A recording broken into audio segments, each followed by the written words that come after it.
See, God calls people, God calls us to these unbelievable lives. But these unbelievable lives oftentimes have a great deal of adversity and trial and crises. And the question that's natural for us to ask is why? I mean, why is ministry, why is life just so difficult? Why is there so much adversity? Why are there so many difficulties, so much crisis in our life? And I could say, well, we live in a broken world. And people are sinful, and we fall short, and we disappoint each other and God. And yeah, that's true. But you know what? I maintain that there's so much more. There is so much more there because God cares about who we are becoming. Not necessarily our accomplishments, not necessarily where we are going, but God cares about who we are becoming. And so this morning, I want to take a look at the life of Joseph. The story of Joseph begins in Genesis chapter 37, and it's actually 13 chapters long. I really want to encourage you, go ahead and take a look at the life of Joseph, because there is so much there. There are so many different avenues that we could take when talking about the life of Joseph. Joseph lived somewhere around 1800 BC. He was somewhere around 17 years of age. We know that he was the 11th of 12 sons, and we know that he was his father's favorite. Now, when you look at the life of Joseph, it is prime for a Jerry Springer show. All right? It's like the stage is set for a Jerry Springer show here. And in the life of Joseph, there's all of this good news and bad news kind of stuff. You know what I'm talking about? Okay, so to kind of illustrate this a little bit, I want this side of the sanctuary, or if you're watching online, if you're on this side, I want you to be the good news, okay? And when I point at you, I want you to say, that's good news. Okay, you over here, you're going to be the bad news. All right, I know, it's kind of disappointing. You'll get over it. Okay, but this over here, you guys are the bad news. When I say bad news, or point to you, I want you to say, that's bad news, okay? So the story of Joseph.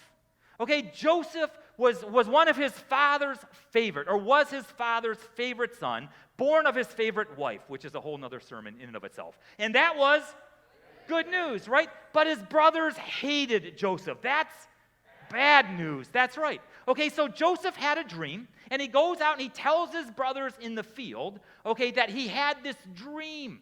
And his brothers hated him all the more. And his brothers took this very ornate robe that his father gave him. They ripped it off of him and threw him in a pit. That is, what is that? That is bad news, right? That's bad news. We find out that Joseph is sold into slavery. He travels all the way to Egypt. Potiphar, who is one of Pharaoh's captain of the guard kind of thing, buys Joseph. Okay, Joseph is kind of elevated into the position that he's in, and we hear that Joseph was a very good-looking guy, much like Bradley Cooper, who my wife thinks is a good-looking guy. All right? And so he's got these good looks, and he's in Potiphar's household, and that is good news, right?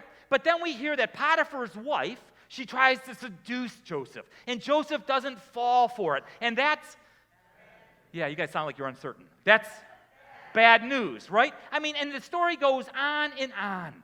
Good news and bad news. And that's Joseph's life. We understand that, right? Joseph's life is so unbelievable. It would be so unbelievable if it didn't happen to us all the time.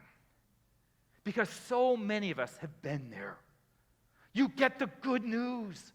You got the promotion at work that you've been working so hard for. Or you've been trying so hard to have a child. And finally it's happening. There's such good news. And then all of a sudden the rug is yanked out from underneath you. You lose the promotion. Or you lose the child. My friends, what do you do? In a situation like that, what would you do? How would your decisions be different if you were confident that God was with you? What would you do and how would you decide differently if you lived confidently that God is with you every step of the way? Because as Christ followers, okay, as Christians, as followers of Jesus, when life does not go the way that we expect, when life is not happening how we dreamed it to happen, and our dreams are crashing, our expectations, our marriages and relationships are struggling, our careers and our finances are hurting, or we're sick, or somebody we love is ill. When life is not going the way that you want or the way that you expect, How do you respond? Because I'll maintain we're called to respond as if God is with us every step of the way. But how do you respond?